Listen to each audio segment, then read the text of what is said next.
In 1897, the North Pole was the last great blank space on the map, the ultimate prize for explorers and nations. While brave men died trying to conquer it by ship and by sled, struggling against the frozen ocean, one man decided to bypass the ice entirely.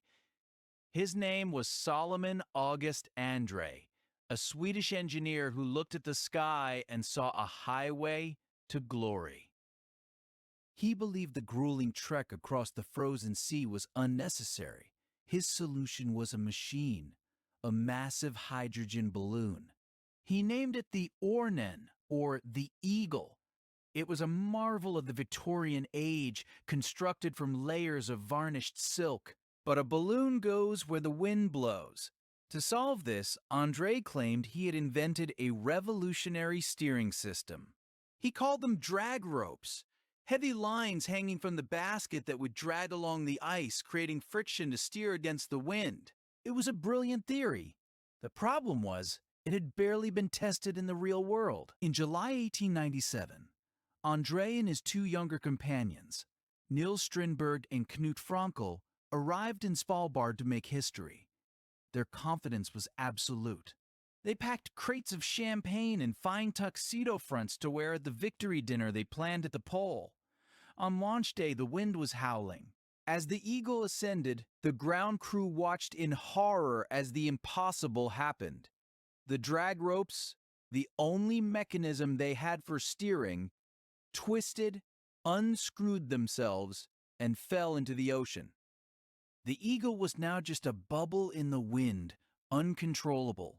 To stay aloft, they dumped hundreds of pounds of sand. And just like that, the balloon vanished into the northern mist. They were never seen alive again. For 33 years, the world wondered, what happened to the André expedition? Had they reached the pole? Had they flown to America? Or had the Arctic simply swallowed them whole? Then, in the summer of 1930, a Norwegian sealing vessel called the Brattfog landed on a desolate rock called White Island. It was a place nobody visited, a barren slab of rock and ice in the middle of nowhere. Two sailors looking for water saw something unnatural sticking out of a snowbank. It was a small boat. They dug further. They found a camp. They found a diary. And then they found the bodies. The Arctic had frozen them in time. André and his men were perfectly preserved, waiting to tell their story. When the diaries were read, they revealed that the men had not crashed into the ocean as everyone feared. The Eagle had stayed aloft for 3 chaotic days. They bumped along the ice, rising and falling, before finally crashing. They were alive. They had food, guns, and sleds. But they were stranded on the drifting sea ice, hundreds of miles from safety. Thus began the Death March. These were engineers and physicists, not seasoned Arctic explorers. They were dragging sleds weighing hundreds of pounds over ice ridges that stood as tall as houses. But the cruelest twist was the drift. They were walking south toward land, but the ocean currents underneath the ice were moving north. It was like walking up a down escalator that never stopped. For every mile they walked, the ocean carried them 2 miles backward. Despite this nightmare, the diaries show they maintained morale.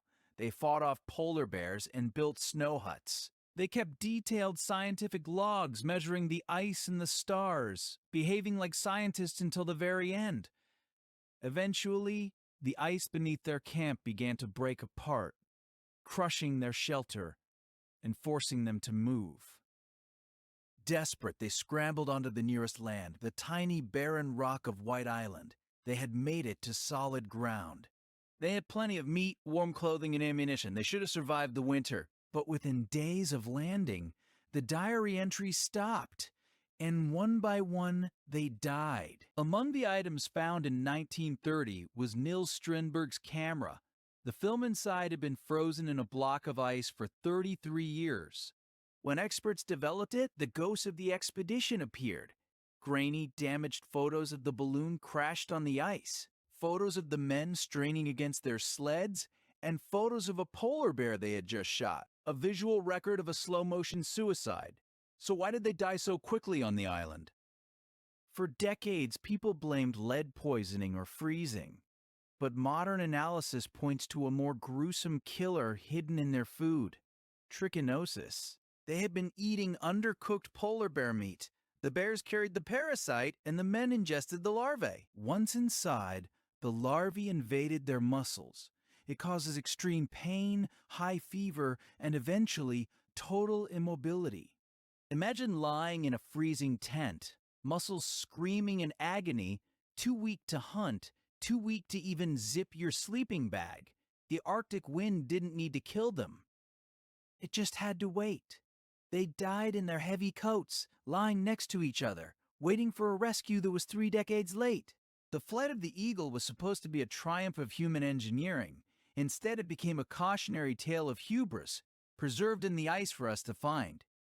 They reached for the sky, but the earth pulled them back down, and on White Island, the silence returned, keeping their secrets for 33 long years.